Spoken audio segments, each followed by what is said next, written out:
रीना एक मध्यम परिवार की लड़की थी, लेकिन उसकी भाभी शिवानी एक बड़े घर की बेटी। शिवानी की शादी अभिषेक से लव मैरिज थी। अरे भाभी, ये कितना अच्छा सूट पहना है आपने। काश ऐसा मैं भी पहन पाती। अरे क्यों नहीं रीना, वैसे भी तुम्हारा और मेरा नाम तो एक ही है, जब मन करे पहन लेना। भाभी, आपको आपके पापा ने कितने अच्छे कपड़े गहने दिए हैं। मैं उनकी इकलौती बेटी जो हूँ। बेटी तो मैं भी इकलौती हूँ, लेकिन क्या करे, पापा है नहीं, पता नहीं कैसे होगी मेरी शादी। तभी वहाँ शिवानी की सास आ जाती है। अरे क्यों नहीं करेगा भाई तेरी शादी धूमधाम से, आखिर जिम्मेदारी है तो उसकी। और वो दिन भी आ जाता है जब रीना की शादी तय हो जाती है। अभिषेक, क्या हुआ? आप इतने परेशान तो कभी नहीं दिखे। कोई बात है तो बताइए मुझे। अरे शिवानी, वैसे तो शादी का सारा इंतजाम हो गया है, लेकिन गहनों का रेट तो आसमान छू रहा है। कैसे क्या करूं, कुछ समझ में ही नहीं आ रहा। थोड़ी देर में शिवानी अपने पूरे गहने अभिषेक के सामने रख देती है।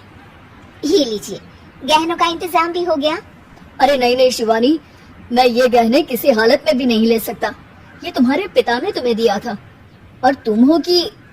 तभी वहाँ सास आ जाती है। अरे तो क्या हुआ, इसकी तो हो गई ना शादी, अब किसे दिखाने हैं इसने गहने। सास गहनों का डिब्बा शिवानी के हाथ से लेकर वहाँ से चली जाती है। रीना की शादी धूमधाम से होती है और अब वो बड़े घर की बहू बन जाती है। वहीं रीना की शादी के बाद शिवानी और अभिषेक उसकी शादी के कर्जों से डूब जाते हैं। मैं सोच रही हूँ नौकरी करनी शुरू कर दूं। वैसे भी पढ़ी लिखी हूँ, आपकी थोड़ी मदद भी हो जाएगी। वैसे शिवानी, कुछ दिन कर लो तो अच्छा ही होगा, क्योंकि जरूरत भी है। अब शिवानी भी नौकरी करने लगती है और घर खर्चे में अभिषेक का हाथ बटाती है। एक दिन शिवानी, रीना का फोन आया था, कह रही थी कि आने वाले त्योहार में उसके ससुराल जाना है। ठीक है माँ। अरे ठीक तो है, लेकिन एक काम कर लेना, उसके सास ससुर से लेकर पूरे खानदान के कपड़े मिठाइयाँ सब ले आना, और हो सके तो रीना के लिए छोटे से कान में पहनने के बूंदे भी। और क्या है ना, शादी में उसे सारी बड़ी बड़ी कान की ज्वेलरी दी थी, घर में पहनने के लिए तो उसके पास कुछ भी नहीं है। शिवानी सोच में पड़ जाती है कि वो क्या करे, क्योंकि कर्जों और घर के खर्चों के बाद तो पैसे बचते ही नहीं थे। शिवानी फिर अपने पिता को फोन करती है और उनसे पैसे मांगती है। देखो शिवानी, मैंने तुम्हें शादी के वक्त ही मना किया था कि ऐसे घर में शादी करनी ही नहीं चाहिए। अरे अभिषेक को शर्म आनी चाहिए जो ससुराल से पैसे मंगवा रहा है।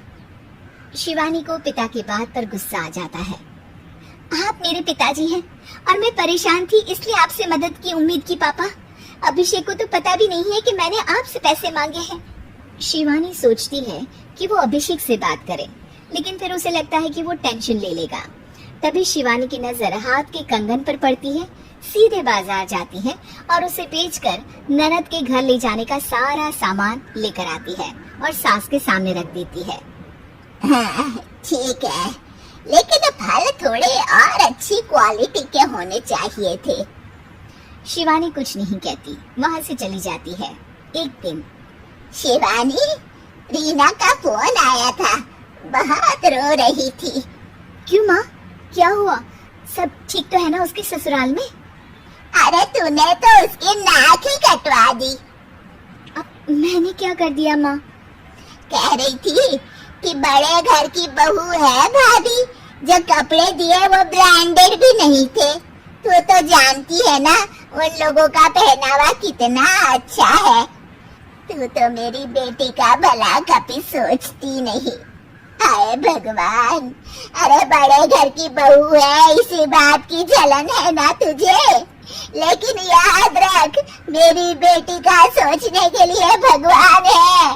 तुम लोग कभी उसका बुरा नहीं कर पाओगे। अब शिवानी के मन में सवाल था कि क्या ईश्वर सिर्फ रीना के साथ है, उसके साथ नहीं, लेकिन उसे सुकून था कि वो अभिषेक के साथ उसकी जिम्मेदारियों को निभाने में बराबरी की हकदार है। शिवानी वहां से चली जाती है। वो सास से कुछ नहीं कहती, क्योंकि अमीर घर की बहू बनकर रीना को भले ही सुकून ना हो, लेकिन गरीब घर की बहू बनकर शिवानी खुश है, क्योंकि खुशी पैसों से नहीं परिस्थितियों पर निर्भर करती है।